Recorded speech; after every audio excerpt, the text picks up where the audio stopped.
समन्ता चक्रवालेषु अत्रा गच्छन्तु देवता सद्धम्मं मुनिराजस्स सुनन्तु सग्गमोक्खदं धम्मस्सवන कालो अयं भदन्ता धम्मस्सवන कालो अयं भदन्ता ධම්මස්සවන කාලෝ අයං භදන්තා නමෝ තස්ස භගවතෝ අරහතෝ සම්මා සම්බුද්දස්ස නමෝ තස්ස භගවතෝ අරහතෝ සම්මා සම්බුද්දස්ස නමෝ තස්ස භගවතෝ අරහතෝ සම්මා සම්බුද්දස්ස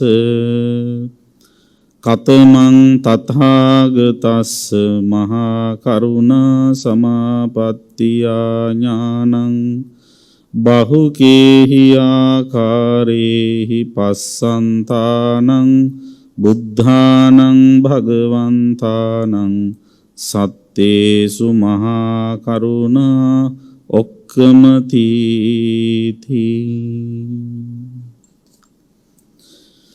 ශ්‍රද්ධාවන්ත සත්පුරුෂ පින්වත්නි, දැන් හැමදෙනාම සූදානම් වන්නේ ධර්ම ශ්‍රවණය කරන්න. ධර්ම දේශනා 6කින් සැදුම්ලත් දේශන මාලාවේ සිව්වන ධර්ම දේශනාවයි අද මෙලෙසින් පවත්වනු ලබන්නේ. ඉතින් මේ ධර්ම දේශනා මාලාව බුදුරජාණන් වහන්සේ සතු වූ සුවිශේෂ ඥාන 6ක් මුල් කරගෙන සිදු කරනු ලබන දේශන මාලාවේ සිව්වන දේශනාව අද පවත්වන්නේ. ඒ ඥාන 6 තමයි ෂඩ් අසාධාරණ ඥාන. ෂඩ් කියන්නේ 6ටනේ. අසාධාරණ කියලා කියන්නේ අනිත් කිසිදු මහා ශ්‍රාවකයෙකුට අවශේෂ ශ්‍රාවකයෙකුට නැතිව බුදුරජාණන් වහන්සේට පමණක් අනන්‍යව උරුමව තිබිච්ච ඥාන නිසා ඒව අසාධාරණ ඥාන හැටියට හඳුන්වනවා. ඒ ෂඩ් අසාධාරණ ඥාන තමයි ඉන්ද්‍රිය පරෝපරියත්ති ඥානය, ආසයානුසය ඥානය, යමක පාඨහීර ඥානය, මහා කරුණා සමාපatti ඥානය, සබ්බඤ්ඤුත ඥානය සහ අනාවරණ ඥානය කියලා කියන්නේ. ඉතින් මේ ඥාන 6න් 3ක් මේ වෙනකොට දේශනා කරලා ශ්‍රවණය කරලා ඉන්නේ. අද 4වෙනි සිව්වෙනි ඥානය පිළිබඳවයි ඔබට කරුණු පැහැදිලි කරන්නේ. ඒ තමයි මහා කරුණා සමාපatti ඥානය. කරුණාව කියලා කියන්නේ කුමක්ද? ධර්මෙහි සඳහන් වෙනවා පර දුක්ඛේ සති සාධූනං හදය කම්පනං කරෝදීති කරුණා. කරුණාව කියලා කියන්නේ පර දුක්ඛේ සති, කෙනෙක් දුකටපත් වූ කල්හි සාධූනං සත්පුරුෂ මිනිස්සුන්ගේ හදය කම්පනං කරෝති, හදවත කම්පා කරනවා. කම්පා කරවල අනේ මේ කෙනා බොහොම දුකටපත් වෙලා ඉන්නේ, මම මෙයාට මේ දුකෙන් නිදහස් වෙන්න උදව් කරනවා කියලා සිදු කරනු ලබන ප්‍රඥා සම්පන්න මැදිහත් වීමට තමයි කරුණාව කියලා කියන්නේ. දැන් සමහර අය හිතාගෙන ඉන්නේ කරුණාව කියලා කියන්නේ අනුන්ගේ දුකේදී දුක් වෙන ස්වභාවය කියලා. දැන් අපේ සමාජයේ සමහරව ඉන්නවා කවුරු හරි අඬනව බලාගෙන ඉන්න අමාරුයි. එයාටත් ඇඬෙනවා.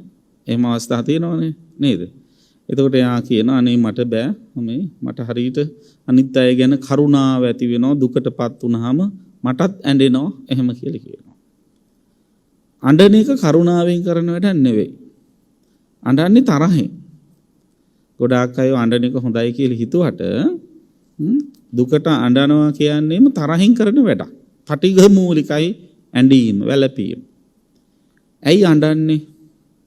අඬන්නේ තමන් කැමතිදී නොවුනහම. දැන් බලන්න අපි කැමති මේ ලෝකේ අපිත් එක්ක ජීවත් වෙච්ච අය සදාතනිකව ජීවත් වෙනවා දකින්න. එහෙම නැත්නම් අඩුම තරමේ කියනවා මම මැරෙනකන්වත් ඔයා මැරෙන්නේ නැතුව ඉන්න ඕන. ওই විදිහට කියනවනේ. ඒක තමයි කැමැත්ත ගොඩක් අයගේ. ඒතර මේ කැමැත්තට පිටුපාලා අපිට කලින් ඒක නා මැරුණාම ඔන්න එතෙන්දී ඇති වෙන්නේ මොකද්ද? අර කැමැත්ත ඇති වූ දේ සිද්ධ වුනේ නැති නිසා ඇති වෙන්නේ පටිඝය ප්‍රතිවිරෝධාකල්පය. අන්න ඒ තුල ඇති වෙනවා ඒ පටිඝයට ප්‍රතිවිරුද්ධව යමක් කරගන්න බැරි වුණාම ඇති වෙන අසරණ භාවයත් එක්ක තමයි අඬන්නේ. දැන් පුංචි ළමයි පාරේ යනකොට මොනවා හරි දකිනවා. දැකලා ඉල්ල අම්මගෙන් ඉල්ලනවා. අම්මා සල්ලි නැති හින්දා හරි සුදුසු නැති හින්දා හරි කරන් දෙන්නේ නැහැ. එතකොට ළමයාට සිද්ධ වුණේ මොකද්ද? කැමති දේ නොලැබීම. එතකොට ළමයා දැන් අම්මට තාත්තට ගහන්නත් බෑ. යටපත් කටිය යට කරන්න බෑ. ඒ අය හමුවේ ලබා දෙන්නේ නැති නිසා ළමයා අසරණයි. ඒ අසරණ භාවයේ හමුවේ එයා පෙන්නන හිතේ ඇති වෙච්ච තරහ කොහොමද පෙන්වන්නේ? අඬලා. එතකොට අඬනවා කියන්නේ අකමැත්ත පෙන්නන එක මාධ්‍යයක්. අකමැත්ත කියලා කියන්නේ පටිඝය ඇති වෙන්නට මූලික හේතුවක්. එහෙනම් අඬනවා කියන්නේ තරහෙන් කරන වැඩක්. ඒ නිසා අපි ඒක හරියට තේරුම් ගන්න ඕන. ඉතින් සමහර අය ඔය එක එක්කෙනා අඬනකොට ඒ දිහා බලාගෙන ඉන්න බැරුව එයාලත් අඬනවා. එහෙම නැත්නම් තව සමහරව හිතනවා මේ අඬන එක්කෙනෙක්ගේ ශෝකය වෙන වෙලාවේ අපිත් එයත් එක්ක ශෝක වුණාම එයාගේ හිතේ සංවේගය තුනී කරගන්න උදව් වෙනවා කියලා. ඒ නිසා තනියෙන් ගන්න අය ගාවට ගිහලා සපෝට් එකටත් අඬන අය ඉන්නවා සමහරට නේද? ඉන්නකෝ ඔයාට මං උදව්වක් කරන්නම් කියලා. එයාත් අඬලා ගෙදර ඇවිල්ලා කියනවා ඔයාලට නම් වැඩි දුක නැහැ මමයි වැඩියෙන් ඇඬුවේ මටයි වැඩි දුක කියලා එහෙම පෙන්නනවා. ඒකෙන් අදහස් කරන්නේ මටයි වැඩියෙන් තරහා ගියේ කියන එකයි. මමයි ගැටුනේ කියන එකයි වෙන දෙයක් නෙවෙයි. එතකොට අඬනවා කියන එක කරුණාවෙන් කරන එකක් නෙවෙයි. පටිඝයෙන් කරන එකක් කියලා තේරුම් ගන්න.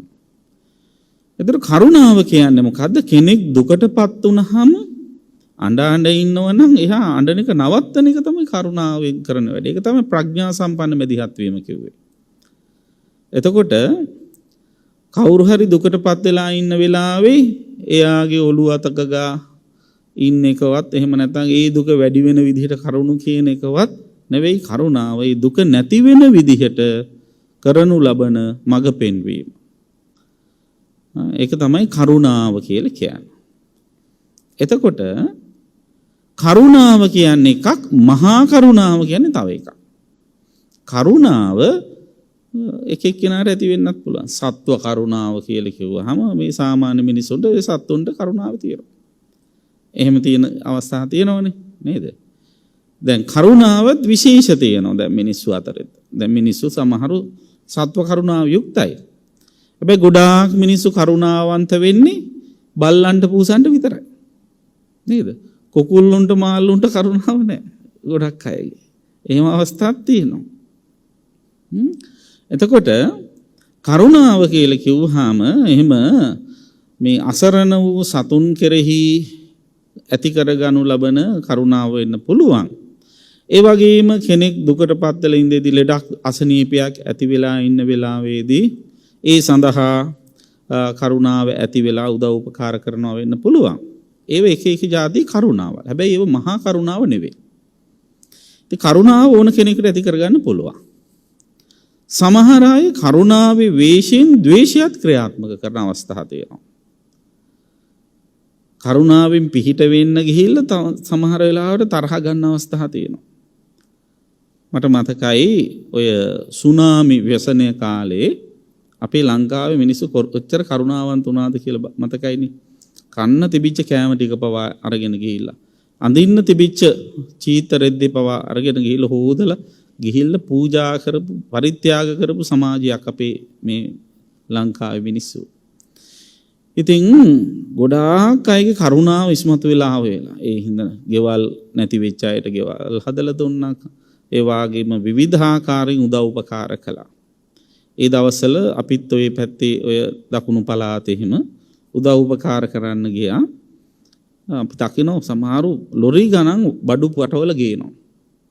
ඉතින් ගෙනල් දැන් මේ මහා කරුණාවකින් මේව බෙදන්නේ ලොකු හිතේ කරුණාවක් තියාගෙන. මහා කරුණාව නෙවෙයි ලොකු කරුණාවකින් හිතේ මේව බෙදන්නේ. ඉතින් ඒව බෙදන්න ගියාම ලංකාවේ ඉන්න මිනිස්සුන්ගේ සීලාචාරකමක් නැතිකම, විනය ශික්ෂණයක් නැතිකම වෙන්නත් පුළුවන්. නැති බැරිකම හින්ද වෙන්නත් පුළුවන්, අසරණකම වෙන්නත් පුළුවන්. කෙසේ වෙතත් ශික්ෂණයක් නැහැ. ඒ නිසා මොකද කරන්නේ? මේ බෙදන්න ගිහිපු බඩු ටික බෙදන්න කලින් උදුර ගන්නවා. ඉතින් හරීම අමාරුයි දැන් මේ ටික බෙදන්න. සමහරු මම දැකලා තියෙනවා අර බඩු ටික බෙදන්න නැතුව පාරායිනම ගොඩ ගහලා එනවා. ඕන එක්කෙනෙකුට ගන්න කියලා. එහෙම එන එක කට්ටියක් මට ඇහුණා එක දවසක් කියා එනවා.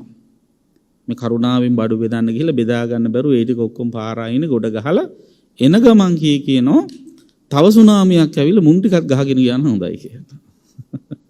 අන්න ඒවට කියන්නේ කරුණාවේ වේශයෙන් ද්වේෂය ක්‍රියාත්මක කරනවා කියලා. ඉතින් කෙසේ වෙතත් කරුණාව කියලා කියන්නේ එකක්.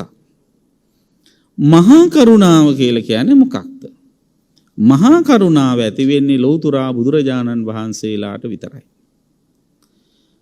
මහා කරුණාව ඇති වෙන්නේ සත්වයාගේ සාංසාරික දුක් විඳින ස්වභාවය අවබෝධයෙන් තේරුම් අරගෙන අන්න ඒ සාංසාරිකව දුකට වැටුනේ ඇයි කියලා වටහාගෙන ඒන් නිදහස් වීම සඳහා කරන ප්‍රඥා සම්පන්න මැදිහත් වීමට තමයි මහා කරුණාව කියලා කියන්නේ. ඒතර මහා කරුණාවට ලක් වෙනකොට ඒ මහා කරුණාවට ලක් වෙන පුද්ගලයාගේ හිත තුලත් ධර්මය අවබෝධ කරගන්නට සුදුසු මනසක් සැකසීලා තියෙන්න ඕන. එහෙම නැතුව බුදුරජාණන් වහන්සේ උදීපාන්දර මහා කරුණා සමාපත්තියට සමවැදිලා බැලුවේ වැඩියෙන්ම ලෙඩ වෙලා ඉන්නේ කවුද? වැඩියෙන්ම අසාධ්‍ය වෙලා ඉන්නේ කවුද කියන ඒව නෙවෙයි. උන්වහන්සේ බැලුවේ අද දවසේ මේ සත්‍ය අවබෝධ කර ගැනීම සඳහා වැඩියෙන්ම සුදුසුකම් ලබාගෙන ඉන්නේ කවුද කියලා. ඒ සුදුස්සන් අතරේ අසනීපකාරයොත් ඉන්න පුළුවන්. ලෙඩ වෙච්ච අයත් ඉන්න පුළුවන්. වෙනත් කරදරවලට පීඩාවලට පත් වෙච්ච අයත් ඉන්න පුළුවන්. මොකද ඒ කරදරයම ඒ පීඩාවම කෙනෙකුට ආර්ය දර්ශනය ඇති කර ගැනීමට හේතුවක්. දැන් ධර්මයේ ඉගැන්වීමක් තියෙනවා දුක්ඛූප නිසාය සද්ධා කියලා. දුක නිසා ශ්‍රද්ධාව හට ගන්නවා කියලා. ඒ ශ්‍රද්ධාව කියලා කියන්නේ තුනුරුවන් කෙරෙහි කරුණු අවබෝධයෙන් පැහැදීම ඇති කරගෙන ධර්මයට නැඹුරු වීම. ශ්‍රද්ධාවේ ස්වභාවය. එතකොට ශ්‍රද්ධාව ඇති වෙච්ච එක්කෙනා ධර්මයට නැඹුරු වෙන සද්ධා ජාතෝ උපසංගමති කියලා කිව්වේ ධර්මයේ සොයාගෙන යනවා. එතකොට ශ්‍රද්ධාව ඇති වෙන්න දුක හේතු වෙනවා.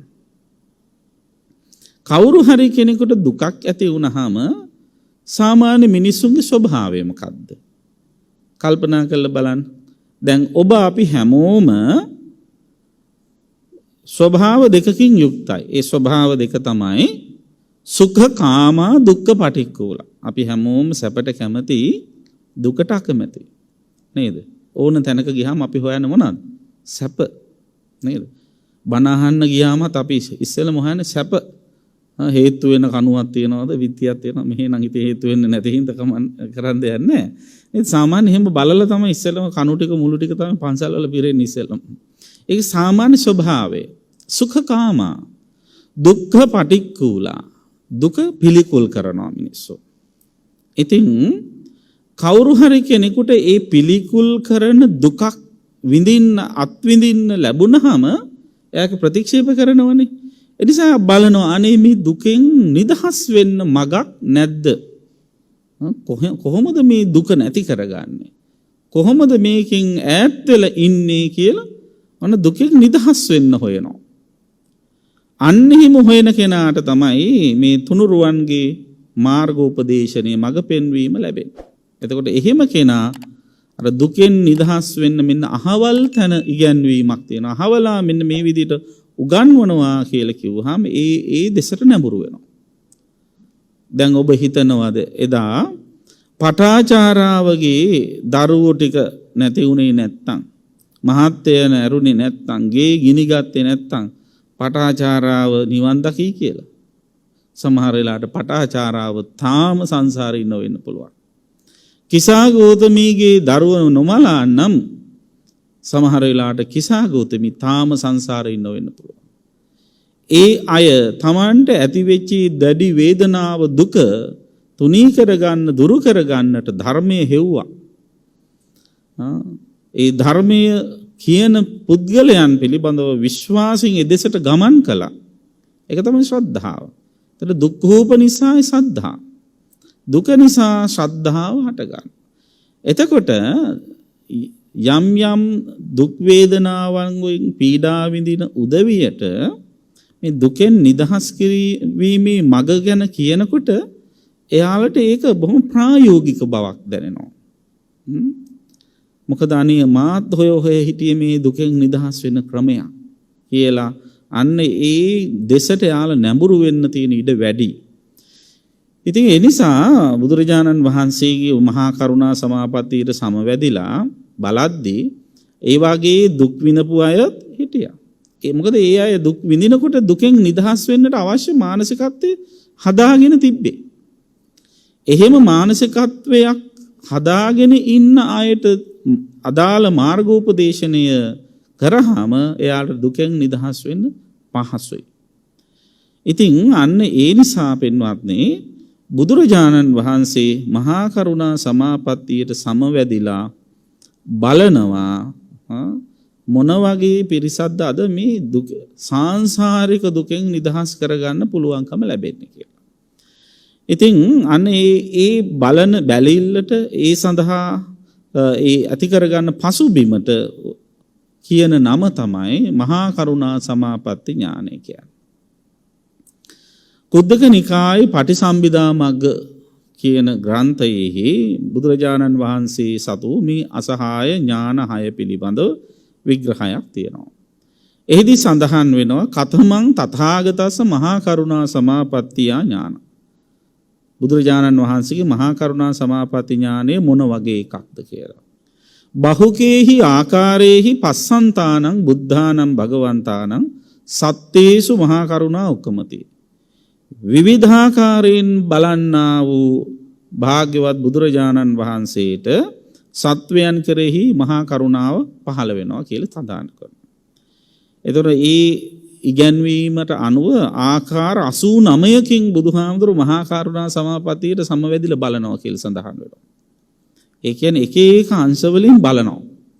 එහෙම බල මොන අංශින්ද අද පිහිට වෙන්න පුළුවන් කෙනෙක් ඉන්නේ කියලා විවිධාකාරයෙන් බලලා අන්න ඒ අදාළ විදිහට පිහිට වෙන්න කෙනෙක් ඉන්නවනම් එයා සොයාගෙන ගිහිල්ලා බුදුරජාණන් වහන්සේ ධර්මයේ දේශනා කරනවා. සඳහන් කරනවා ඒ සූත්‍ර දේශනා අටුවා කතාවලම පින්වත්නි හැමදාම බුදුරජාණන් වහන්සේ අලුයම් කාලේ පිබිදිලා මහා කරුණා සමාපත්තියට 12 කෝටි ලක්ෂ වාරයක් 12 කෝටි ලක්ෂ වාරයක් බොහොම ශනිකව මේ සමාපත්තියට සමවදිනවා කියලා. එච්චරට වේගයෙන් ඉක්මන් උන්වහන්සේට මේ ලෝකය පිළිබඳවම දකින්න හැකියාව අවශ්‍ය කරන නුවණ උන්වහන්සේ උපදවාගෙන තියෙනවා. ඒ නිසා උන්වහන්සේ මේ මහා කරුණා සමාපatti ඥාණයට සමවදිනවා. සමවදිනවා කියන්නේ මේ ඥාණය තුලින් බලනවා. මොකද්ද බලන්නේ? ධර්මයේ ඉස්සෙල්ලම සඳහන් කරලා තියෙනවා බුදුරජාණන් වහන්සේට කරුණාව ඇති වෙනවලු මෙන්න මෙහෙම. මේ සත්වයා දිහා බලනකොට ආදිත්තෝ ලෝකෝ මේ ලෝකවාසී සත්වයා ගිනිගෙන ඉන්නවා කියලා බුදුහාමුදුරු දකිනවා. දැන් සාමාන්‍යයෙන් කවුරු හරි ගිනිගෙන ඉන්නව දැක්කම අපිටත් කරුණාව ඇති වෙනවනේ. කරුණාවත් එක්ක ද්වේෂයත් ඇති වුණානේ පහුගිය දවස්වල පාකිස්තානයේ ඉන්නත් එක්ක හිතනකොට නේද? එතකොට බලන්න එහෙම සාමාන්‍ය කායිකව කෙනෙක් ගිනි අරගෙන ඉන්නව දැක්කම අපිට කරුණාවත් ඇති වෙනවා. බුදුරජාණන් වහන්සේ දකිනවා මේ ලෝක ප්‍රජාව ඔබ අපි හැමෝම ගිනි අරගෙන ඉන්නවා. අන්නේ ගිනි ගැන අපි ගින්නෙන් දැවෙන ආකාරය දැක්කහම බුදුරජාණන් වහන්සේට මහා කරුණාව පහළ වෙනවා. මොකද්ද මේ ගින්න? ගිනි ಜಾති තියෙනවා 11ක්. ඒකට අපි කියන 11 ගින්න කියලා. 11 ගින්න කොටස් දෙකකට බෙදලා තියෙනවා. ඔයත් අහලා ඇති ගින්න විශේෂණයක් දාලා කියනවා කෙලස් ගින්න කියලා. නේද? තවත් තැනක සඳහන් කරන දුක් ගිනි කියලා. ඒතර දුකත් ගින්නක් විදිහට දක්වලා තියෙනවා, කෙලෙසුත් ගින්නක් විදිහට දක්වලා තියෙනවා. ඒ අනුව අපිව ගිනි ගනු ලබන, අපිව දවනු ලබන ප්‍රධාන ගිනි තියෙනවා 3ක්. ඒ ගිනි 3 කෙලස් ගිනි 3. මොනවාද? රාගාග්නිය, ද්වේෂාග්නිය, මෝහාග්නිය. රාග, ද්වේෂ, මෝහ කියන මෙන්න මේ ගිනි 3න් අපේ හිත නිතරම ඇවිලෙමින් පවතින. එතකොට අපේ හිතේ රාගය නිතරම ක්‍රියාත්මක වෙනවා නම්, ද්වේෂය ක්‍රියාත්මක වෙනවා නම්, මෝහය ක්‍රියාත්මක වෙනවා. ඒ හිත ගිනිගත් හිතක්, ආදිත්ත හිතක්. එතකොට ඒ වගේ දැක්කහම බුදුරජාණන් වහන්සේට කරුණාව ඇතිනානේ අසරණයා කියලා. මේ මිනිසයාගේ මේ ගිනිගත් රාග ගින්නින් ගිනිගත් හිත මට නිවන්න පුළුවන් නේද කියලා බුදුරජාණන් වහන්සේ බලනවා. මට නිවන්න පුළුවන් වුණාට ඔහුත් නිවා ගන්න කැමැත්තක් තියනවදත් බලන්න ඕන නේද? බුදුරජාණන් වහන්සේට බෑ පිටස්තර පුද්ගලයන්ගේ හිතේ ඇති වෙලා තියෙන කෙලෙස් බලහත්කාරින් නැති කරන්න. බුදුහාමුදුරුවෝ කියන්නේ මාර්ගෝපදේශකයෙක් මිස ගැලවුම්කාරයෙක් නොවේ. ඒ නිසා බුදුරජාණන් වහන්සේට පුළුවන් අර ගිනිගත් හිත නිවා දමන්නට අවශ්‍ය කරන මඟ පෙන්වන්න. එහෙම නැතුව බලහත්කාරයෙන් ගිනි නිවන්න බුදුහාමුදුරන්ට බෑ. ඒතර බුදුරජාණන් වහන්සේ බලනවා මම මඟ පෙන්වුවොත් මේ කෙනාට මේ ගින්න නිවා ගන්න උනන්දුවක්, උවමනාවක්, කැමැත්තක් තියනවද කියලා බලනවා. අන්න ඒක තමයි මහා කරුණා සමාපත්තියෙන් බලන්නේ. කරුණාව ඇති වෙනවා මේ විදිහට රාගෙන්, ද්වේෂයෙන්, මෝහෙන් ගිනි අරගෙන ඉන්නව දැක්කහම ඊට පස්සේ බලනවා බැරි වෙලාවත් මම මේ ගින්න නිවා ගන්න මෙයාට උදව් කළොත් එයා එකකින් ප්‍රයෝජන ගනීද? එහෙම බලනවා නේද? ශිෂ්‍යත්ව දෙනකොටත් එහෙම බලනෝනේ. දුප්පත්කම විතරක් බලන්නේ නේද? බලනවා මෙයා දක්ෂයිද මේ ශිෂ්‍යත්වයේ දීම තුලින් මෙයාගේ අනාගතය මෙයාට ගොඩනගන්න පුළුවන්. ඒ වගේම රටට ලොකු ආයෝජනයක්, ලොකු සේවයක් මෙයා ඉෂ්ට කරාවිද ආදී වශයෙන් බලනවා. එහෙම බලලා ඉවරලා ඒවත් තියනවා නම් තමයි මේ ශිෂ්‍යත්වය දෙන්නේ නේද? දැන් අපේ අනුශාසකත්වයෙන් ක්‍රියාත්මක කරන සංවිධානයක් තියෙනවා ධම්මදීප පදනම කියලා. ඒකින් අවුරුද්දකට වතාවක් අපි වෛද්‍ය ශිෂ්‍යයන් පමණක් 100 දෙනෙකුට ශිෂ්‍යත්ව ලබා දෙනවා. දැන් ඒක මේ දවස්වල මේ කොරෝනා හින්දා අවලංගු කරලා තියෙන නවත්තලා තියෙන්නේ. ඉතින් එහෙදී අපි හොඳට බලනවා මොනවාද වෛද්‍ය ශිෂ්‍යෙක් වෙන්නේම යම් කිසි දක්ෂතාවයක් මතයි. ඒ වගේම යාගේ ක්‍රියාකාරීත්වය බලන තව දුරටත් මොන මට්ටමටද එයාට උදව් කරන්න පුළුවන්කම තියෙන්නේ කියලා බලලා දක්ෂතාව බල තමයි දෙන්නේ. එහෙම නැති අයට වෛද්‍ය ශිෂ්‍යයන් නොවන අයත් දෙනවා ශිෂ්‍යත්වයේ පහේ ශිෂ්‍යත්වයේ සමත් වෙච්ච අය. එතකොට ඒක තමයි සුදුසුකම. එතකොට මෙයාට උදව් කළොත් ඒ කරන උදව්ව ප්‍රතිඵලදායක උදව්වක් කියලා දැනුණාම උදව් කරන්න හිතෙනවා. නේද? අන්න ඒ වාගේ බුදුරජාණන් වහන්සේ බලනවා මහා කරුණා සමාපත්තියට සමවැදිලා මෙයාට රාගගින්න නිවා ගන්න මඟ පෙන්නුවොත් මෙයා නිවා ගනීද? ඒකට යාට වමනාව කැපවීම ඕනෑකම තියනවද? ද්වේෂගින්න නිවා ගන්නට මඟ පෙන්නුවොත් ඒ මඟ මෙයා අනුගමනය කරයිද? මෝහගින්න නිවා ගන්නට මෙයාට මඟ පෙන්නුවොත් ඒ තුල මෙයා සැනහෙයිද? ආදි වශයෙන් හොඳට බලනවා. අන්න එහෙම බලලා ඉවර වෙලා උන්වහන්සේ මැදිහත් වෙනවා. එතකොට ඔන්න ගිනි ಜಾති 11ක් තියෙනවා. ඒක 11න් කොටස් දෙකකට බෙදනවා. කෙලස් ගින්න කියලා එකක, දුක් ගින්න කියලා එකක්. ඒතර කෙලස් ගිනි 3ක් මං කිව්වා. රාග, ද්වේෂ, මෝහ. ඊළඟට එකට කියන දුක් ගිනි. දුක් ගිනි කියලා කියන්නේ මේ සසරට වැටීම නිසා අපට මුහුණ දෙන්න වෙන ගිනි. ඒ තමයි ජාති ජරා මරණ. තන තුනක් තියෙනවා. ඊළඟට ශෝක පරිදේව දුක්ඛ දෝමනස උපායාස. ශෝක පරිදේව දුක්ඛ දෝමනස උපායාස. එතන පහයි.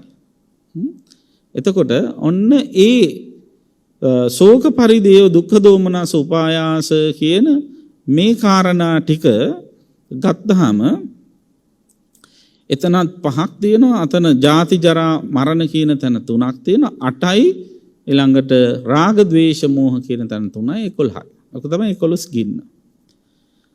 එතකොට ජාති කියලා කියන්නේ උපදින එක. ජරා කියලා කියන්නේ වයසට යන එක. ඒ ජරාව ඇතුළෙම අන්තර්ගතයි ව්‍යාධි කියන එකත්. ලෙඩ රෝග වලට ගොදුරු වෙන එක. මරණ කියන්නේ මරණයටපත් වීම. ඊට පස්සේ ශෝක කියලා කියන්නේ තමන් සන්තකදී තමන්ගෙන් ගිලිහී යාම තුළ ඇතිවෙන මානසික කම්පනය. මමය මගේය කියලා හිතාගෙන ඉන්න දේවල් මමත්වයෙන් ගිලිහුණාම ඇතිවෙන මානසික කම්පනය තමයි ශෝක. පරිදේව කියලා කියන්නේ අන්න ඒ කම්පනය මත ඇති කරගනු ලබන වැළපීම්. පරිදේව කියන්නේ වැළපෙනවා කියන එක. වැළපෙනවා කියලා කියන්නේ නිකම්ම නෙවෙයි. වැළපෙනවා කියලා කියන්නේ කියව අඬනවා කියන්නේ. එදෙන් සමහර නෝනලා ඉන්නවා මහත්තයා මැරුණාම අඬනවා. කොහොමද? පඩි ගත්තාම වැඩි කොටස මගේ අතටම ගෙනල්ලා දෙන්න හිටපු මහත්තයා මැරුණා නේද? කොහේ ගියත් කියලා යන්නේ කෙනා අද මට නොකිය ගියේ කියලා අඬනවා. බලන්න ඔය මලගෙවල් වල ගිහිල් පැත්තකට වෙලා ඉන්න. නිසඳස් පොතල් ලියන්න පුළුවන් ඔය කියන කතා එකතු කරලා එච්චරට නිර්මාණශීලී හැඟීම් ප්‍රකාශ කරමින් සමහරව අඬනවා. ඉතින් කෙසේ වෙතත් මේ විදිහට මේ භාව ප්‍රකාශනයන් තමන්ගේ හිතේ තියෙන අදහස් මේ විදිහට එළියට දාන කියන්නේම වැළපීමක්. එතකොට hina යන්නේව කිය අඬන්නත් බෑනේ නේද? ඒ වගේම නිතරම එකම කියන්නත් බෑ.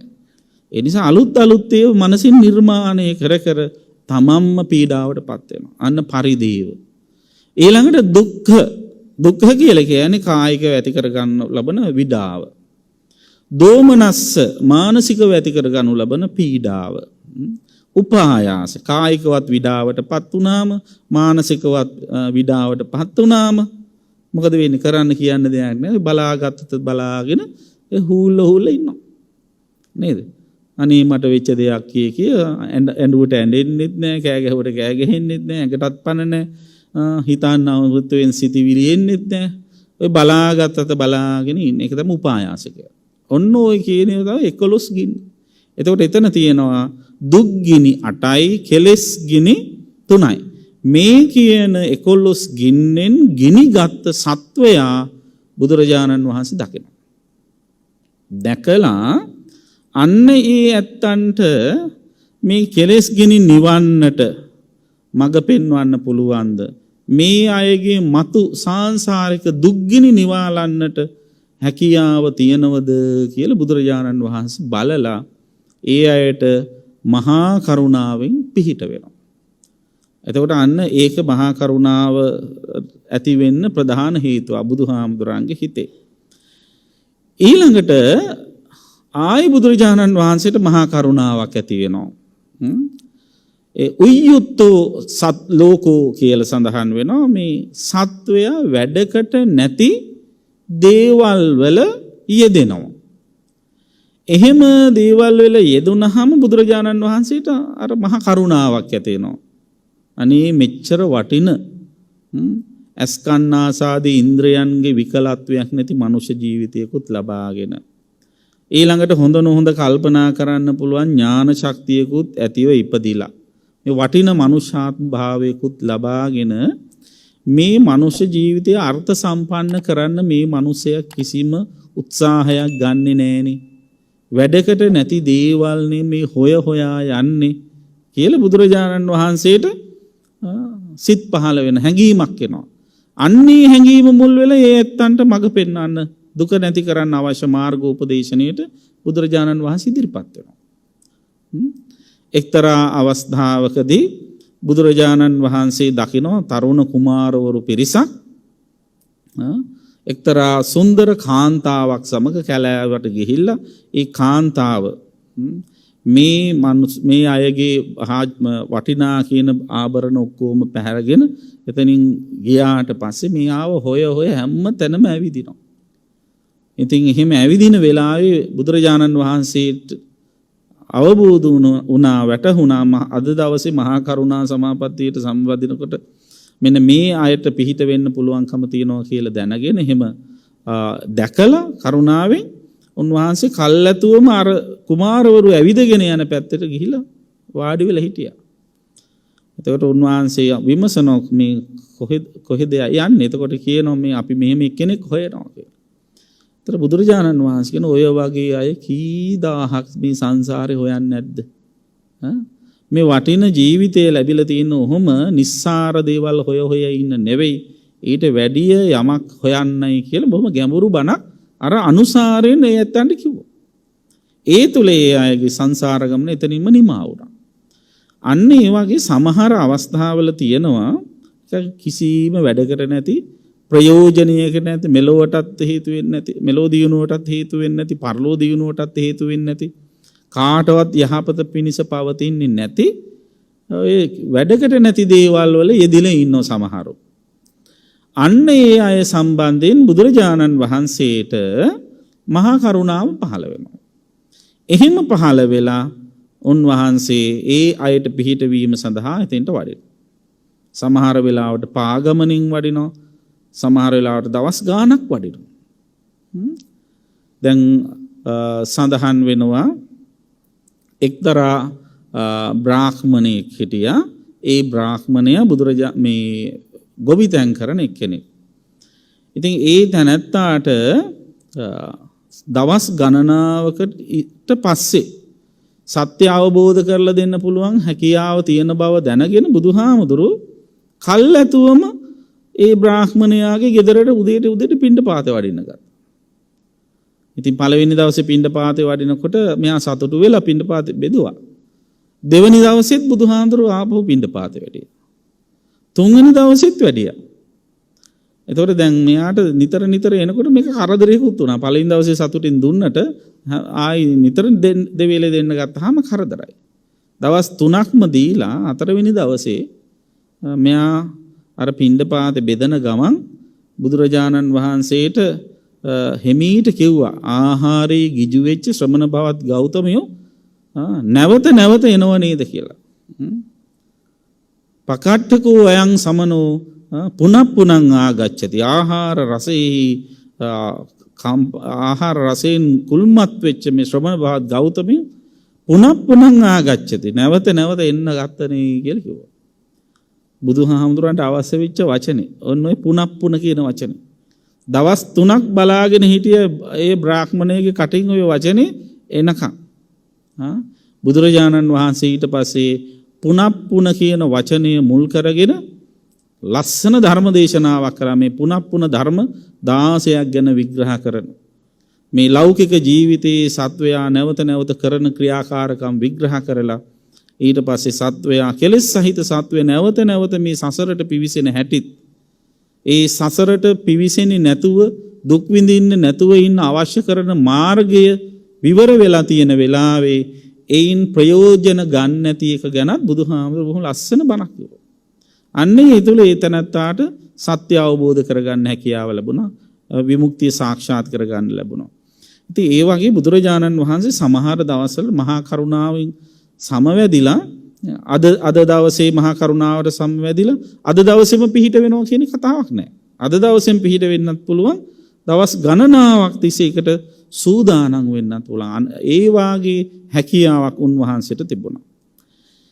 ඊළඟට බුදුරජාණන් වහන්සේට තවත් අවස්ථාවකදී මහා කරුණාව පහළ වෙනවා. ඒ තමයි කුම්මග්ග පටිපන්නෝ ලෝකෝ ලෝකයා නොමගට ගියා කියලා දුක කරුණාව ඇති වෙනවා. දැන් උදාහරණයකට ගත්තොත් අංගුලිමාල සම්බන්ධයෙන් බුදුරජාණන් වහන්සේට මහා කරුණාව පහළ වුණේ නොමග ගිය කෙනෙක් බේර ගන්න යනවා කියලා. ඒතර බලන්න එතනත් දැන් ওই ගොඩාක් අය අහන ප්‍රශ්නයක් තමයි බුදුහාමුදුරුවෝ මහා කරුණික නම් අංගුලිමාල මිනිස්සු 999ක්ම මරණකම් හිටියේයි නේද? පළවෙනි මිනිහව මරන්න කලින් ගිහිල්ලා බේර ගන්න තිබ්බනේ. කියලා එහෙම ප්‍රශ්න අහනවා. නමුත් මම මතක් කළා බුදුරජාණන් වහන්සේ පින්වත්නි මේ ලෝක ධර්මතාවයට උරුම යම් යම් දුක් වේදනා තියෙනවා නම් අන්න ඒවයින් සත්වයා නිදහස් කරගන්න පහළ වෙච්ච කෙනෙක් නෙවෙයි. ඒ කියන්නේ මේ ලෝකේ කවුරු හරි කෙනෙක් ඉපදුනා නම් ඉපදෙනේ සත්වෙ මැරෙනවා. බුදුහාමුදුරුවෝ පහළ වුණත් ඉපදිච්ච අයට නොමෙරී ජීවත් වෙන්න පුළුවන් කමක් නැහැ. නහිස උපක්කමෝ අත්ති යේන ජාතා නොමියරේ. ඉපදිච්ච සත්වයන්ට නොමෙරී ජීවත් වෙන්න පුළුවන් උපක්‍රමයක් ලෝකේ නැහැ. ඒතකොට ඒකට බුදුහාමුදුරුවෝ මෙදිහත් උනත් වැඩක් නැහැ. ඉපදිච්ච අය වයසට යන එක, ලෙඩ වෙන එක ඒව නවත්තන්න බුදුහාමුදුරන්ටත් බෑ. ඒ අය කර්ම දායාද කරගෙන උරුම කරගෙන ආව නම් ඔවුන්ට යන්න වෙනවා. ඒ වගේ කවුරු හරි කෙනෙක් මේ භවය තුල අඟුලිමාලගෙන් මරුන් කන්න කර්මයක් දායාද කරගෙන ඉපදුනා නම් බුදුහාමුදුරන්ටවත් ඒකට මැදිහත් වෙන්න බෑ.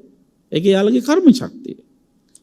එතකොට බුදුරජාණන් වහන්සේ ඒක තේරුම් ගත්තා. ඒ විතරක් නෙවෙයි බුදුරජාණන් වහන්සේ දුටුවා මේ අඟුලිමාලගේ හිත වෙනස් කරන්න අවශ්‍ය සුදුසු තැන, සුදුසු වේලාව, සුදුසු ආකාරය දැක්කා. අඟුලිමාල ඇඟිලි 999ක්ම කපලා හිටියේ. කැමැත්තෙන් නෙවෙයි ඒක කළේ. නේද? අහිංසකනේ අඟුලිමාල උනේ. වැරදි මාර්ග උපදේශනය නිසා, අසත්පුරුෂ ඇසුර නිසා එයා නොමගට ගියේ. කුම්මග්ග පටිපන්න උනේ එහෙමයි. එතකොට එයාගේ හිතේ තිබුණා අදහසක්. මොකද්ද? අම්මා ආවත් මරලා මේ ජරා වැඩේ නවත්තනවා කියන. අන්න නවත්තනවා කියන හැඟීම එයාගේ හිතට ආවා. දැන් එතකොට බුදුරජාණන් වහන්සේ දුටුව මෙයාගේ අදිෂ්ඨානෙ බොහොම ප්‍රබලයි. ගුරුවරයාගේ ඉල්ලීම ඉෂ්ට කරලා මිසක් මෙයා මේක නවත්තන්නේ නැහැ කියලා. ඒ නිසා 1 2 3 4 අවස්ථාවේදී මේ මැදිහත් උනත් ඒක වෙන්නේ නැහැ. එයා ඊට වැඩි ප්‍රබලව අර නරක පැත්තට හිත අදිෂ්ඨානයෙන් පුරවගෙන තියෙන්නේ. ඒ නිසා අන්න 999 වෙනකොට මෙයාගේ හිත දැන් හොඳ පැත්තට හැරෙන්න අවශ්‍ය මානසිකත්වය හදාගෙන තියෙන්නේ. අවශ්‍ය කරන්නේ නිසි මඟ පෙන්වීම කරන්න විතරයි. ඒකයි බුදුරජාණන් වහන්සේ ඒ වෙලාවේ තෙන්දි මැදිහත් උනේ. එහෙම මැදිහත් වෙලා අර අඟුලිමාලගේ හිතේ ස්වභාවය වෙනස් කළා. එතකොට අන්න ඒක තමයි මහා කරුණාව කියලා කියන්නේ. ඉතින් අඟුලිමාලගෙන් මැරුම් කන්න කවුරු හරි කෙනෙක් ඉපදුනා නම් ඒකට ඒ අයට ගොදුරු වෙන්න සිද්ධ වෙන එක ස්වභාවයක්. ඉතින් බුදුහාමුදුරුවෝ මෙතෙන්දී බලන්නේ මොකක්ද? මූලිකව බලන අඟුලිමාලට මේ සත්‍ය අවබෝධ කරගන්න සුදුසු වෙලාව තියෙනවද කියලා. ඒ සුදුසු වෙලාවෙදි තමයි මැදිහත් උනේ. අන්න ඒක තමයි වටින්නේ. මට මතකයි අප ආචාර්යෝත්තම අපවත් වී වදාළ අග මහා පඬිතු මඩිහි මහානායක මාහිම්පාණන් වහන්සේ දවසල අපිට කියලා දෙන කතාවක්. ඒ තමයි ඔන්න එක කම්පැනි එක ෆැක්ටරි එකක ලොකු මැෂින් එකක් කැඩුණලු. ඉතින් මේ මැෂින් එක කැඩිච්ච නිසා දවසකට රුපියල් ලක්ෂ ගාණක් පාඩු වෙනවා. විවිධ විශේෂඥයෝ දක්ෂයෝ ගෙනල්ලා මේක හදනවා කාටවත් හදා ගන්න බෑ. ඔය අතරේ අති විශේෂඥයෙක් මේකට බලන්න එකන් ආවට පස්සේ යා මේක හොඳට අධ්‍යයනය කරලා ඉවර වෙලා ළඟ ඉන්න එක්කෙනෙක්ගෙන් පුංචි මිටියක් ඉල්ලගෙන අර මැෂින් එකේ එක තැනකට පොඩි තට්ටුවක් දැම්මා. තට්ටුව දාපු ගමන් මැෂින් එක වැඩ කරන්න ගත්තා. දැන් ඉතින් කම්පැනි අයිතිකාරයට හරි සතුටින් දැන් දවස් ගාණක් පාඩු වෙවි හිටියේ. දැන් ඒ පාඩුවක් නැති වෙනවනේ කියලා සතුටෙන් දැන් මැෂින් එක හදපු එකේ ගාස්තුව කීයද කියලා ඇහුවා අරගේ. අර විශේෂඥයාගේ. ඒ වෙලාවේදී යා කියනවා ගාස්තුව 10005යි කියලා කිව්වා. ඉතින් මෙයාට හරි පුදුමයි අයිතිකාරයට මොනවා ඔච්චර වැඩක් කරේ නෑනේ. ඔයා එක තට්ටුවයි ඉන්නේ දැම්මේ 10005ක් ගන්න ඕන දෝකට කියලා. ඊට පස්සේ මේ මිනිහා කියනවා නෑ පහ තට්ටුවට 10000 නියම තැනට තට්ටු කරපු හින්දා කියලා කිව්වා. අන්න ඒ වගේ දැන් හැම තැනටම තට්ටු 10000 හිටියනම් මැෂින් එක හැදෙන්නේ නෑ. මේ අදාළ තැනටයි තට්ටු කරන්න ඕන. ඒ වගේ බුදුරජාණන් වහන්සේ දන්නවා මෙයාට සත්‍ය අවබෝධ කරලා දෙන්න සුදුසු තැන මෙතන. සුදුසු වේලාව මෙතන. සුදුසු න්‍යාය මෙන්න මේකයි. ආදි වශයෙන් හොඳට දැනගෙන අන්නේ අදාළ තැනදී මැදිහත් වෙන. ඒකයි ප්‍රඥා සම්පන්න මැදිහත් වීම කියන්නේ. අන්න ඒ උන්වහන්සේ සතු මහා කරුණා ගුණය නිසා. ඒ වගේම පින්වත්නි බුදුරජාණන් වහන්සේට මේ සත්වයන් කෙරෙහි කරුණාව පහළ වෙනවා. උපනීයති ලෝකෝ අද්ධෝ අනේ මේ ලෝක සත්වයා ටිකෙන් ටික වයසට යනව නේද? තමන්ගේ ජවය බලය ගිලිහිලා යද්දී අනේ මේ මිනිස්සු මෙච්චර මේ ශාරීරිකව විඩාවට පිරිහිලා යද්දි අධ්‍යාත්මිකව කිසිම දියුණුවක් උනේ නැහනේ කියලා මහා කරුණාව ඇති වෙනවා. සමහර ඉන්නවා අපේ සමාජයේ පුරාණයේ භුක්ති විඳින අය. පුරාණයේ භුක්ති විඳිනවා කියන්නේ මේ අතීතයේ කරන ලද හොඳ කර්මවල විපාක විදියට වර්තමානයේ හොඳ භවභෝග සම්පත් ඇතිව සුව පහසුකම් ඇතිව ජීවිත ලබනවා. හැබැයි මේ බහුතරයක් දෙනාට බොහෝ වාසනාවන්ත ඉරණම් වලට ගොදුරු වෙන්නට සිද්ධ වෙලා තියෙද්දි නොලැබී යාම් හමුවේ මට මේ වාගේ සැප සම්පත් ලැබුණේ ඇයි කියලා නුවණින් විමසා බලන්නේ නැතුව අර දේවල්ම කාලා බීලා සතුරු වෙලා ඉන්නවා මිසක් අලුතෙන් රැස් කරගන්නේ නැති අය ඉන්නවා. හරියට බැංක් account එකේ සල්ලි තියෙන කම්ම වීදම් කරලා සල්ලි නැති වුණාට පස්සේ අන්තිමට දුක් විඳින්න වෙනවා වගේ ජීවත් වෙන පිරිසක් අපේ සමාජයේ ඉන්නවා. අන්න එහෙම අයට තමයි පුරාණයේ භුක්ති විඳිනවා කියන්නේ. ඉතින් බුදුරජාණන් වහන්සේට ඒ අය පිළිබඳවත් ඔන්න කරුණාව ඇති වෙනවා. එහෙම ඇති වෙලා ඒ අයටත් සත්‍ය අවබෝධ කරගන්න පුළුවන්ද කියලා බලනවා. එහෙම අය ඉන්න දැන් මහා ධන සිටු පුත්‍රයා වගේ අය මහා ධනයකට හිමිකම් කියලා ඔක්කොම විනාශ කරගත්තට පස්සේ අන්තිමේදී දුකටපත් වෙලා පීඩාවටපත් වෙලා ඉඳෙද්දී අයියෝ මේක දුකක් මේකෙන් නිදහස් වෙන මගක් නැද්ද කියලා හොයද්දී බුදුරජාණන් වහන්සේගේ මහා කරුණාවට ලක් වෙලා ඔවුන් මේ සසරින් එතර වීමට අවශ්‍ය මඟ සලසගත්තා. එහෙම අය ඉන්නවා. ඊළඟට බුදුරජාණන් වහන්සේට කරුණාව පහළ වෙනවා. අත්තානෝ ලෝකු අනභිස්සරෝ. මේ ලෝක සත්වයා හරීම අනාරක්ෂිත පිරිසක්. අත්‍රාණයි. ත්‍රාණ කියන්නේ ආරක්ෂා. අත්‍රාණ කියන්නේ ආරක්ෂාවක් නැහැ. දැන් බලන්න අපි මොනතරම් බල සම්පන්නව, ජව සම්පන්නව ආරක්ෂාකාරීව හිටියත් නේද? අත්‍රාණයිනේ කොරෝනා හමුවෙන් අපි ඔක්කොම අනාරක්ෂිතයි. අපි මේ ෆේස් මාස්ක් දාගෙන සැනිටයිසර් කරගෙන මේ ඔක්කොම කරා කියලා නේ. වැක්සින් උත් ගහලා බූස්ටර් එකක් ගහලා කොහේ හිටියා කිව්වත් මොන විදිහේ ලෙඩක් ඇවිල්ලා අපි වැටක් කරයිද කවුද දන්නේ? නේද? අපි හරි මාසරණයි කතකේ. අපි උත්සාහ කරනවා, වලකින්න උත්සාහ කරනවා, පරිස්සම් වෙන්න උත්සාහ කරන බව ඇත්තයි. නමුත් මොන විදිහේ ලක්ෂණ වලින් මොන විදිහේ ප්‍රභේද වලින් මේ වෛරසය අප කරා පැමිණිලා අපිව අඩපණ කරයිද කියලා අපි කවුරුවත් දන්නේ නැහැ. ඒක තමයි ලෝක ස්වභාවය, ලෝක ධර්මතාවය. ඉතින් අන්න එහෙම අසරණ වෙච්ච අය කෙරෙහි රෝගවලට ගොදුරු වෙලා පීඩා විඳින අය කෙරෙහි බුදුරජාණන් වහන්සේට කරුණාව පහළ වෙනවා.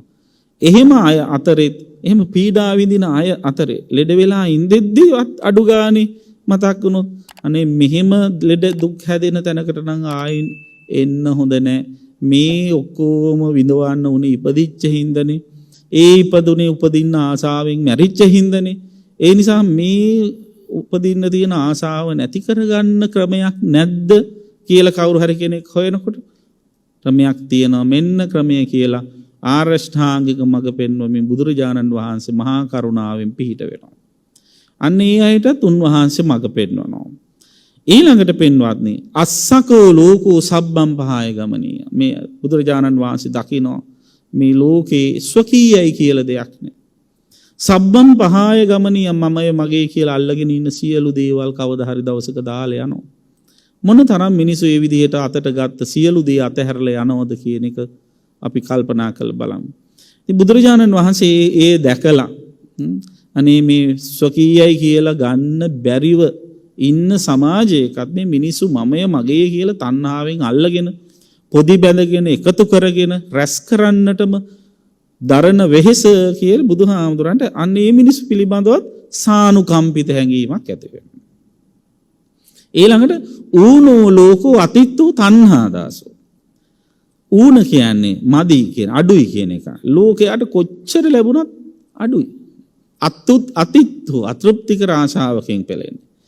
තණ්හා දාසු තණ්හාවේ දාසියෝ බවට පත් වෙලා තණ්හාව යෝජනා කරන හැම දෙයක්ම ලබා දෙමින් කටයුතු කරනවා මිස එයා තමන්ගේ විමුක්තියට වැඩ කරන්නේ.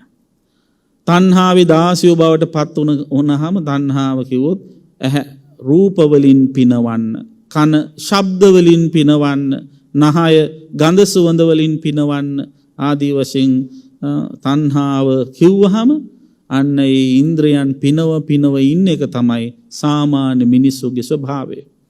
ඉතින් බුදුරජාණන් වහන්සේ එහෙම ඉන්ද්‍රයන් පිනවමින් ඉන්න අය කෙරෙහි කාරුණික වෙනවා. කරුණාවක් ඇති කරගෙන මේ මිනිසුන්ට කොච්චර වේවා ලැබුණත් මදිනේ.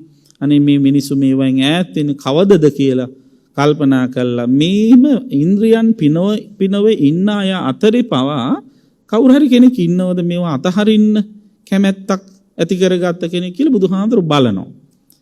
අන්න ඒ අය අතරේ ඉන්න පුළුවන්.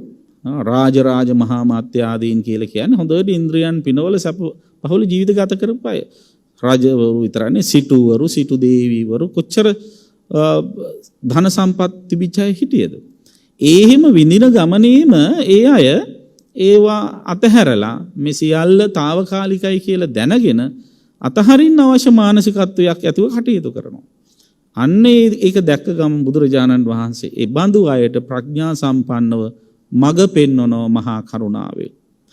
එතකොට පින්වත්නි බුදුරජාණන් වහන්සේට මෙන්න මෙහිම හැඟීමක් එනවා. අතායනෝ අලේනෝ අසරණෝ අසරණී භූතෝ. මේ ලෝකේ මිනිස්සු අනාරක්ෂිතයි. අලේනෝ පිහිටක් නැහැ. අසරණෝ කවුරුවත් සරණකට එන්නේ නැහැ. අසරණ භූතෝ බොහොම අසරණ වෙලා දුක් විඳගෙන ඉන්නේ. ඒ හින්දා මෙයාට පිරිහිට වෙන්න ඕන. කොහොමද පිහිට වෙන්න ඕන? බුදුරජාණන් වහන්සේ මතක් කරනවා. දන්තෝහං මම දැමුණ කෙනෙක්. ලෝකයා අදන්තෝ ලෝකයා නොදැමුණු අය.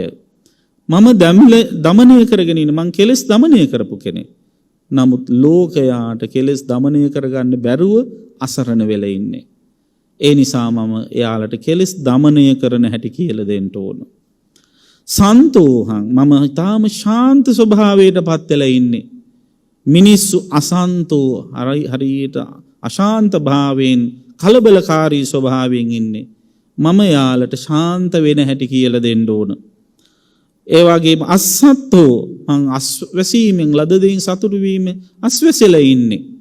ලෝකයා අනස්සත්තෝ අස්වැසිලා නැහැ.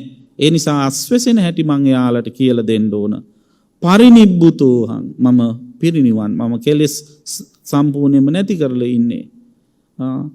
අපරිනිබ්බුතෝ ලෝකෝ ලෝකයා පිරිනිවන් පාලා නැහැ. ලෝකයා කෙලෙස් නැති කරලා නැහැ.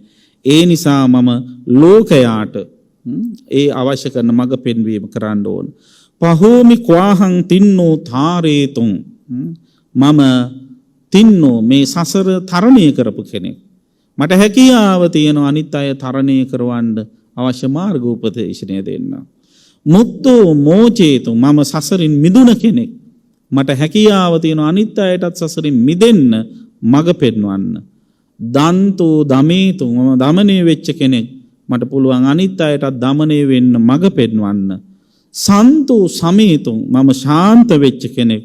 මට පුළුවන් අනිත් අයටත් සමනය වෙන හැටි කියලා දෙන්න. පරිනිබ්බුතෝ පරිනිබ්බාපේතුං මම පිරිනිවන් පාප කෙනෙක් කෙලෙස් සියල්ල නැති කරපු කෙනෙක්. මට පුළුවන් අනිත් අයටත් කෙලෙස් නැති කරන හැටි මඟ පෙන්වන්න කියලා ඒ විදිහට පස්සන්තානං බුද්ධානං භගවන්තානං සත්‍යේසු මහා කරුණාවකමති. බුදුරජාණන් වහන්සේට සත්වයන් කෙරෙහි මෙන්න මේ හැඟීම තුල මහා කරුණාව පහළ වෙනවා. මම ඒකද වුණා. මං අනිත් අයටත් එහෙම කරන්න ඕන. බලන්න අන්නේ කිතා හොඳයි. දැන් මේ ශිෂ්‍යත්ව පරිශ්‍රණ වැඩසටහනට සම්බන්ධ වෙච්ච ඔබටත් මමත් මේ විදිහේ ශිෂ්‍යත්වයක් ලබාගෙන මේ විදිහේ ප්‍රතිලාභයක් ලබා ගත්තා.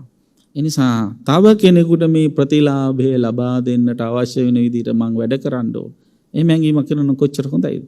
මං විතරක් කොහොම හරි මේක කරගත්තාම අනිත් මගෙන් පස්සේ කාටවත් මේක ඕන නෑ කියන ආකල්පයෙන් කටයුතු කරනවා නම් ඒ බුදු මග අනුගමනය කරන කෙනෙක් නෙවෙයි. බුදුරජාණන් වහන්සේ ඒ මහා කරුණාව නිසා තමයි පින්වත්නි ඔබ අපි හැම දෙනාම මේ නිවෙන මගෙහි ගමන් කරන්නේ. එදා දීපංකර බුදුහාමුදුරන්ගේ පාදමූලයේදී සුමේද තාපසයාව සිටියේදී අපේ මහ බෝසතාණන් වහන්සේට රහත් වෙලා සසර ගමන නවත්තන්න තිබ්බා. නමුත් උන්වහන්සේ කල්පනා කළා නෑ මං වගේම දුකෙන් පෙළෙන පිරිසක් කෝටි සංඛ්‍යාත පිරිසක් සසර සැරිසරනවා. මගේ ශක්ති ප්‍රමාණයෙන් මං ඒ අයටත් උදව් කරලා ඒන් කොටසක් හරි ගොඩ දාලා මමත් ගොඩ වෙන්න ඕන. එහෙම හිතලා ඒ සඳහා මමත් කවදා හරි බුදු වෙනවා කියන අදිෂ්ඨානය ඇති කරගත්තේ. ඒකත් මහා කරුණාව නිසාමයි. සත්වයා කෙරෙහි ඇති කරගත් මහා කරුණාව නිසා උන්වහන්සේ එලෙසින් පාරමී ධර්ම පුරන්න මේ ගොරබිරම් සසරට වැටුණ දැනම. ඒතර එහෙම දැනගෙන සාරා සංඛ්‍ය කල්ප ලක්ෂයක් කල් දාන ආදී පාරමී ධර්ම පූර්ණය කරලා ලෞතුරා බුද්ධත්වයට පත් වෙලා හැමදාම හිමිදුරු උදාසන අලුයම කාලයේ 12 කෝටි ලක්ෂ වාරයක් මේ මහා කරුණා සමාපත්තියට සමවැදිලා මෙන්න මේ විවිධ ආකාරවලින් මම ආකාර කිහිපයයි කිව්වේ 89 ආකාරයක් දෙන හැම විදියකටම ඒවට සමවැදිමින් ඒ අංශ වලින් විමසමින් බලනවා කොහොමද මේ දුකෙන් පෙළෙන සත්වයා දුකෙන් එතර කරවන්නේ කියලා. ඒතර මෙන්න මේ සාංශාරික දුක නැති කිරීම සඳහා සිදු කරනු ලබන ප්‍රඥා සම්පන්න මැදිහත් වීම තමයි මහා කරුණා සමාපත්තිය කියලා කියන්නේ. ඉතින් එවන් මහා කරුණා සමාපත්තියකින් ශෝභමාන වූ බුදුරජාණන් වහන්සේ අනුගමනය කරන පිරිසක් විදිහට අපටත් ශක්ති ප්‍රමාණයෙන් දෛනික ජීවිතයේ දුකටපත් අයට පිහිට වෙන කරුණාවෙන් යුක්ත වෙනවා ගමනේම ඔබටත් පුළුවන් නම් දුකෙන් පෙළෙන අයට ඇති ඒ සුවය මානසික සැනසෙල්ල ඇති කරගන්න පුළුවන් වෙන විදිහට ධර්මමය උපදේශයක් ලබා දෙන්න. ඒකත් මහා කරුණාවක්. හිත තැලිලා රිදිලා පීඩාවටපත් වෙලා අසහනයටපත් වෙලා ඉන අය බොහෝ දෙනා ඇති ඔබේ ශිෂ්‍යයන් නැති ඕන තරම්. එහෙම අයට ධර්මමය උපදේශයක් ඔබට ලබා දෙන්න පුළුවන් නම් ඔවුන්ගේ ජීවිතය සදාතනික සුවපත් කරන්නට අවශ්‍ය කරන මාර්ගෝපදේශනයක් ලබා දෙන්න පුළුවන් නම් ඔබත් ඒ මහා කරුණා ගුණය යම් මට්ටමකට ඔබේ ජීවිතයට ගලපා ගන්න උත්සාහ කරපු කෙනෙක් බවට පත් වෙනවා. ඉතින් එලෙසින් කටයුතු කරන්න බුදු පියාණන් වහන්සේ සතු ඒ අසහාය ෂඩ් අසාධාරණ ඥානයන් අතුරෙන් සිව්වන ඥානය වන මහා කරුණා සමාපatti ඥානය අසුරෙන් සිදු කළ මේ අනුශාසනාව ඔබ හැමට උපනිශ්‍රය වේවා කියලා අපි ඊතසිතින් ප්‍රාර්ථනා කර සිටිනවා. ආකාසට්ඨා ච බුම්මට්ඨා දේවා නාග මහිද්దికා පුඤ්ඤන්තං අනුමෝදිත්වා චිරං රක්ඛන්තු ශාසනං චිරං රක්ඛන්තු දේශනං චිරං රක්ඛන්තු ත්වං සදා. ධර්ම ශ්‍රවණානි සංසින් හැමත උතුම් නිවන් සුව සැලසේවා.